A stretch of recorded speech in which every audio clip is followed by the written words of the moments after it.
Welcome back everyone, it's Matsimus. I really appreciate you stopping by on today's video. Today, comrades, we are talking about some heavy machine guns, and as you're probably well aware, this is quite the famous history-related gun of the Russian military. Still used today, an absolute beast. If you've ever seen these guns fire or been around them, it is astonishing. Very similar to the M2 Browning machine gun, which actually ties into a bit of its history. But it is just an absolute beast. I love it. I would love to actually be able to fire one of these guns one day. A bit of a life goal for me. I have fired the M2 Browning 50 caliber machine gun, obviously. But with this thing, it's a whole different ball game. We really are talking about some heavy firepower here. And the Russian military definitely got it right, because they're still using this today. It is used on multiple different platforms, from the infantry role to vehicles to pintle mounted. It is just a beast. So as always, we're going to go over its history, its specifications, and then just my final opinion on it. So just a little bit to tie into where this gun actually came from. The standard service heavy machine gun in the Western world was the vintage 1933 Browning M2, still used today and an absolute beast. And of course, those of you who have used the M2 know of its firepower and its reputation. But what you may not know is on the other side of the fence, the Soviets invented their own equivalent heavy machine gun. Very similar to the M2, the Russian design, while officially labelled as the DShK 1938, is better known to everybody as the Dashka. Yes, the Dashka is one of those guns that really has a staple in terms of modern warfare and old warfare. Everybody knows of its firepower. We've seen it on many movies, including Rambo, where he's blasting out a helicopter out of the sky. And it's really come with a very strong reputation that it is truly Russian and a very reliable platform. So why? Why did they produce this gun? Well, during World War I, the German army introduced the Mauser 13.2mm TUF round, a huge cartridge of more than 4 inches in length. This elephant round was introduced to kill British tanks originally, and they were just starting to lumber around in no man's land at that kind of time period, and the Germans said, you know what, we need something that can punch through these things. In 1921, the US Army, with a little help from old John Browning there, developed the 12.7 by 99mm BMG round, in response known and loved today as the 50 cal. The Army, however, did not have a gun that fired the round. The 121-pound water-cooled M1921 heavy machine gun until 1929 was able to do so. At the same time, the German army was secretly developing a new 13mm round that would be used in a new series of heavy anti-aircraft and machine guns. With the Soviet military intelligence well aware of these developments, they really did want to press for their own monster machine gun. Vasily Degtyaryov, the Russian machine gun maker equivalent to John Browning, was scratching his head in 1930. Over the course of a 40-year career, this hero of socialist labour personally invented no less than 7 machine guns of all sizes, from the PPD-40 submachine gun to the PTRD anti-tank rifle. He had studied directly under Vladimir Fedorov, the man who invented one of the first assault rifles in the world, the Fedorov Avtomat. However, as gifted Vasily was, he had an issue with designing large caliber heavy machine guns. His efforts led to the creation of the DK, and I am not going to try and say it in Russian because a lot of you get very upset when I say things incorrectly. In 1930, a huge air-cooled, gas-operated, fully automatic weapon that used the new 12.7 by 108mm BT3 round capable of piercing a half-inch or armour plate at 500 meters. It weighed an astonishing, but respectable, 75 pounds, and fired from a number 4 right-turn threaded 42.29-inch long barrel with numerous distinctive fins on the surface to dissipate heat. This is a distinctive kind of staple of this gun, the same as putting the round into the cocking handle to actually cock it. If you know much about this gun, you're going to know that if you see a Dashka, it's either going to have that gigantic foresight on the front of it, the fin dissipating heat blades on the barrel, or the very prominent muzzle brake that is normally fitted to these guns. This innovative barrel system saved the gun from having a very heavy water cooler jacket to have to cool it down, which made it about 50 pounds lighter than the Browning's M1921 design, while firing a slightly larger bullet. A large, donut-shaped muzzle brake, which was very renowned for these guns, as we mostly see nowadays, further identifies the weapon and is very prominent on the front of it. When firing, a pair of spade grips at the rear of the gun provide a control surface. Fed from a 30-round drum atop the receiver, the gun had a nasty case of bending cases, jamming, and other issues. In short, the Red Army loved the gun and the ammunition, but completely hated the feed system that was currently on the weapon system. Enter Georgi Shpagin. 20 years younger than Degtyaryov, Shpagin had studied under Fedorov and worked in the same programs as his elders. He picked up the task of modifying the DK gun, while Degtyaryov moved to other projects. By 1938, surprisingly, he had effectively designed a metal link system of 50 round belts that are pulled left to right into the DK gun, spitting out brass and links downward through the receiver. This new gun was labelled the DShK, and I am again not going to try and say it in Russian, but basically means Degtyaryov-Shpagin Large-Calibre, and by 1939 was being produced as part of the new 5-year plan for the Russian military. Of course, this soon became known as to all of us as the Dashka in the field, which is the Russian slang word that roughly means baby or sweetie, which is kind of ironic because nothing about this gun says baby or sweetie, it says badass or death. The Dashka turned out to be very sweet indeed overall though, and it was designed with a universal mount which could be fitted to a set of wheels like the Matsimus machine gun, then pulled into combat by foot soldiers or set on a pintle. It was used in naval combat and is still used today on many different platforms. Unfortunately for the Russians, it was incapable of penetrating heavy German armour during World War II. It was brutally effective on any vehicle with less armour than a Panzer. When used against personnel or field positions, it was basically a meat chopper that left behind a definition of cover and concealment up to review. The low-flying aircraft was really its main fear when it comes to anti-aircraft artillery due to the fact these were quite quick to set up. They weren't, very difficult to feed logistically. The rounds were just small enough to allow you to get a big bunch of rounds down range, but not have to logistically pull in hundreds of crates of heavy-duty ammunition. Low-flying aircraft hated this AAA, and to this day they still do. It was capable of passing through both sides of a Stuka dive bomber and leaving a broken plane behind in its wake, which, in its day, the dive bomber was a major threat to Russian convoys and gun emplacements or any kind of military formations that the Russians had at the time. Some 8,000 of the guns were assembled during World War II alone, but it remained in production in the Soviet Union until 1980, where it was grudgingly augmented by the NSV and later Cord machine guns. This didn't mean Russians threw them away though. On the contrary, Dashkas have been seen in many operations, like Afghanistan, Chechnya, Mayday parades in Red Square to this day. They are used everywhere guys, and we still see them today. Whether it be in Syria or Iraq or Afghanistan, they're still being utilised by nations all over the world, both, Western worlds even, and third world nations. Basically, the Dashka has been very, very good at being able to provide heavy support to not only ground troops but to air troops, and now with its heavy optics and very big belts of match-grade ammo, it can produce very good long-range sniper rifles. At the end of the day, if you're able to put just a couple of rounds down range using very high accuracy optics, this has turned into a long-range sniper rifle that can be pintle-mounted or even ground-mounted. These were put to very good use in Afghanistan from the mountains and long-range slopes of which the Russians were mostly encamped on.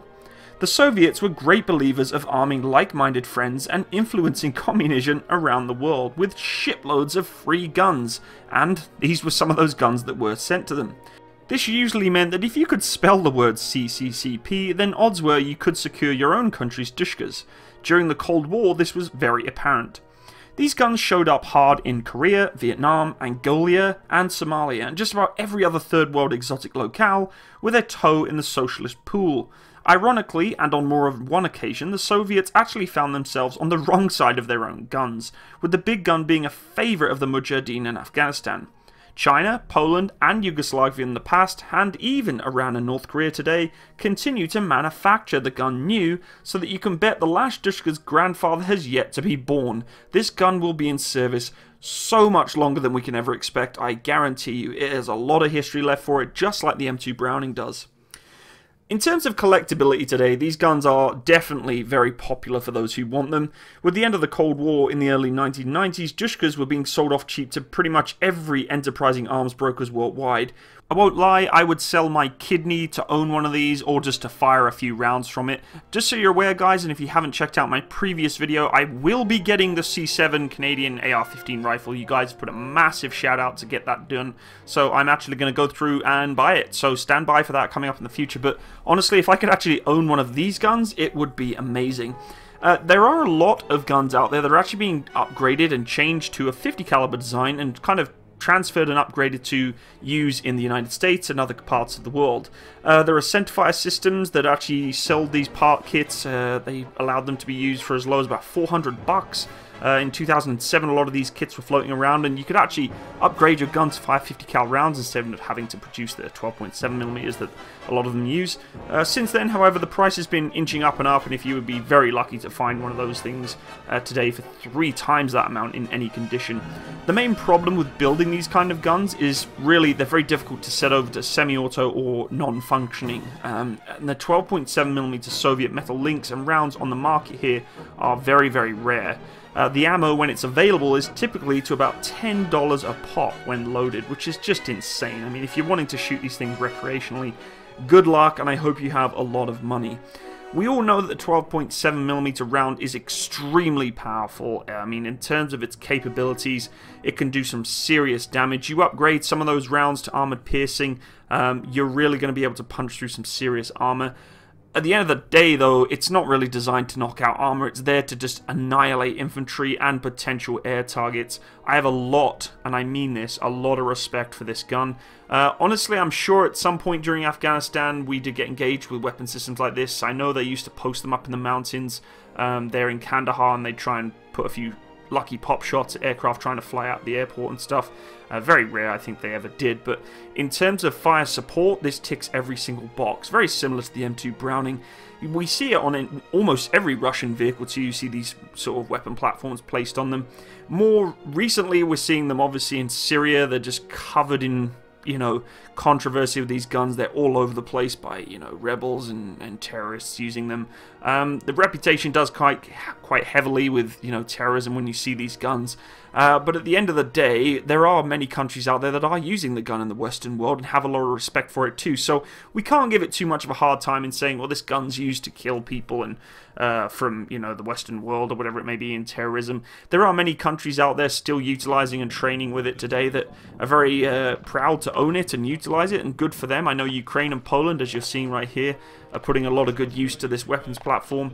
I myself would just love to give it a go. I'd love to see its capabilities at certain ranges, how far that round could actually go down range before you're starting to see, you know, bullet drop or, you know, having to adjust. The sights on this thing must be quite interesting to play with. You know, when you're talking at ranges of up to nearly 2 kilometers, you can put these rounds down range for suppression anyway. That's a long way to be watching Tracer, and it would just be amazing to actually see how effective it is at suppressing, you know, an area of suppression when firing this thing. The sound it produces, I've been told, is so loud that it's actually very, very dangerous to use one of these things without the correct ear protection. Very similar to the M2 Browning. I have obviously used the M2 quite a bit.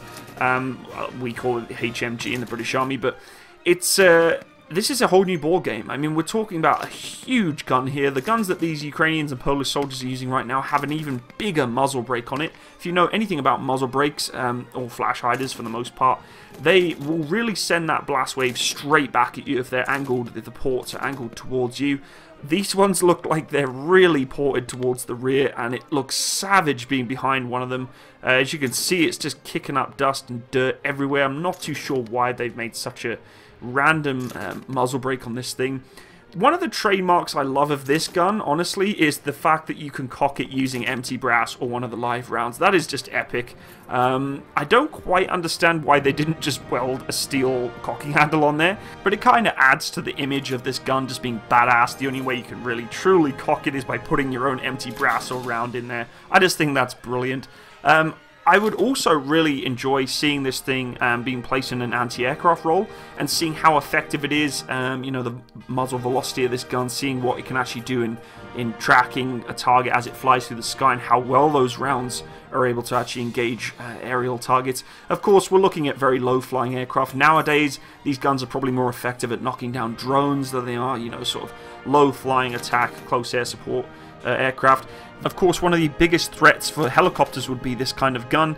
You know, with technology advancing so quickly, with, you know, countermeasures and the effects of ground-to-air missiles, conventional weapons are starting to come back into the spotlight a little bit, because we're starting to see, you know, modern helicopters have such countermeasures that could potentially stop ground-to-air based missiles. So putting down Dashka rounds from long range seems like quite a practical approach. I don't know how long you'd be able to put rounds down range before an Apache would find you and put some rounds down onto you first. But overall, you know, if you do have a few of these guns laid up in a firing position and, you know, have got them traced onto a helicopter at long range, you could do some serious damage and some serious pain to helicopter gunships in the AO. So guys, I have a massive respect for this gun. I honestly have a lifelong dream to have a go of one of them. I'd love to give it a shot, pardon the pun, because they're just badass. And in terms of Russian heavy machine guns, you can't get much better and much cooler than one of these damn things. I'd also love to see some of the penetration values of the modern day armored piercing ammunition they may use. I'm curious as to what kind of roles they're really aiming for these guns. You know, are we looking still at the infantry suppression role, or are we looking at more just soft-skin vehicles or lightly armored vehicles? I think overall that's kind of what these guys are kind of aiming for right now. We're looking at light-skin vehicles that can really, you know, be suppressed by a couple of men in a fire team, and that's impressive. You know, the M2, the Browning 50 caliber machine gun, is kind of in that sort of role. You know, overall it's designed for suppression of light-skinned vehicles and troops. But it would be nice to see, you know, how this gun performs against some of the heavier armored fighting vehicles. It is an old gun, we know this. It's been around for quite some time, but it's proven the test of time and still running today. And I hope it does for a lot longer, and maybe we'll see even further upgrades coming in the future to allow it to perform even better. I love the fact that this ammunition is, you know, solid linked. You don't have disintegrating ammunition, which has its pros and its cons. I mean, for me, one of the cons is you're going to have to be the guy that relinks the rounds into these things. You know, fresh belts aren't going to be given to you from, you know, a box. Normally, if you're going to have belts that do not disintegrate, you're going to be the one, or some other poor bug is going to be the one putting those rounds back into the belt. But that's a minor problem overall. I don't think it's a real concern. I mean, Russians have so much ammunition that's coming out of their ears, so I don't think it's a big concern. But it is a really cool feature. The actual feeding mechanism is very different to the M2.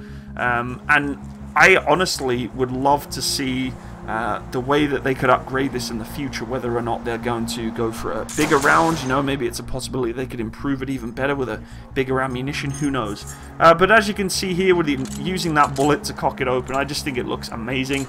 Maybe you guys will agree with me here, but a very impressive gun overall, and I have massive respect for it. Guys, thank you so much for watching today's video. It really means a lot to me. If you did enjoy today's video, please feel free to leave me a like and a comment. If you do want to support my channel, you can go check out my Patreon account. It is in the link box below. Go check it out. Also, if you want to follow me on Facebook or any of the other cancerous social media sites out there that I tend to not use very much, go ahead and check that out too. Discord is coming back. I haven't really decided when I'm going to fire it back up again yet fully to the public, but it is coming, so stand by. And if you do want to be notified of any upcoming videos, military or gaming related, click that tiny little bell button by the subscribe button, and you should be updated of any further videos coming out from my channel. Thanks again, guys. I hope you have a wonderful day, and bye-bye.